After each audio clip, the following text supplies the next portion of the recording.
A la llegada de Isabel II al trono español con tan solo 13 años, pocos podían imaginar que acabaría sus últimos años expulsada del país y exiliada en Francia.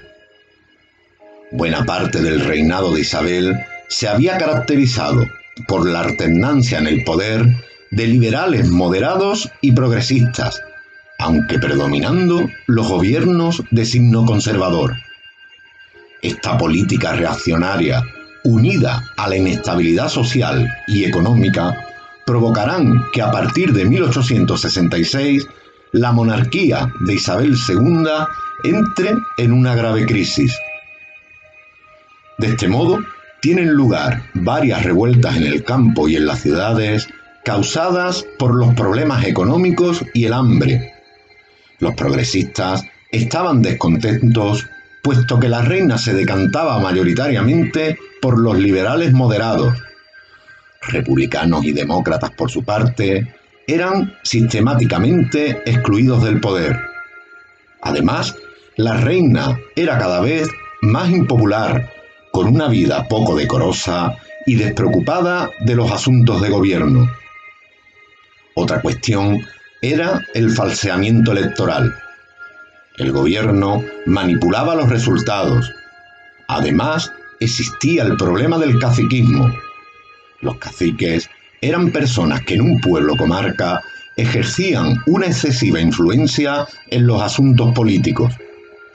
Generalmente, el cacique daba trabajo a los jornaleros y campesinos a cambio de exigirles que votaran a quien él les indicaba. Es por ello por lo que en 1866 progresistas, demócratas y republicanos van a firmar el Pacto de Ostende. Este pacto va a tener dos objetivos: lograr el proceso de democratización del país y expulsar a la reina. 2 años después, en 1868, se produjo un pronunciamiento en Cádiz liderado por los militares Topete, Serrano y Prim, y cuyo triunfo desencadenó la expulsión de España de Isabel II. Durante el sexenio revolucionario, España atravesó por varias etapas con diferentes formas de gobierno. En principio, se instauró un gobierno provisional presidido por el general Serrano y con la misión de convocar elecciones a Cortes Constituyentes. Estas Cortes resultantes aprobaron la Constitución de 1869, el primer texto democrático de la historia de España.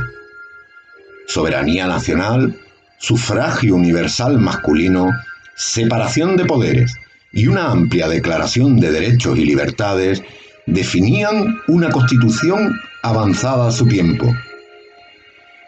Entre otros principios, la nueva Constitución establecía la monarquía constitucional. El general Prim, presidente del gobierno en aquellos momentos, fue el encargado de encontrar un nuevo rey para España. Se eligió al italiano Amadeo de Saboya.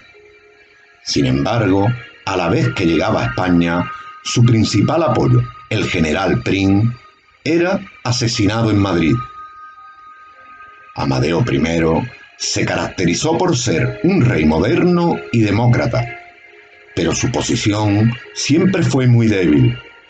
Contó con la oposición de los monárquicos, que preferían un reino democrático, la Iglesia, que deploraba sus ideas progresistas, gran parte de la población, porque era extranjero, los carlistas, que tenían a su propio candidato, y los republicanos, contrarios por sistema a la monarquía.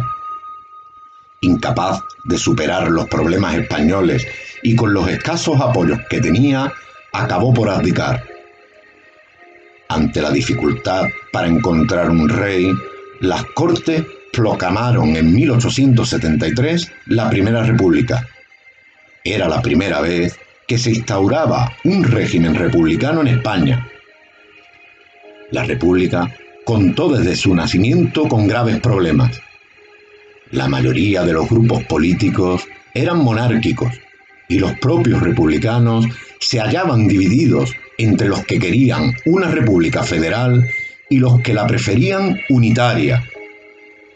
Por influencia de los nacionalismos, se establece un Estado descentralizado, pero el federalismo degenera en cantonalismo, una sublevación protagonizada por los cantones o unidades administrativas similares a los municipios, que reivindicaban una mayor autonomía.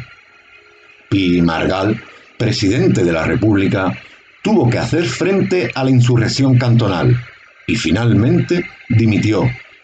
Le sucedieron Nicolás Salmerón y posteriormente Emilio Castelar, pero ambos tuvieron serias dificultades para mantener el orden y la unidad en el país.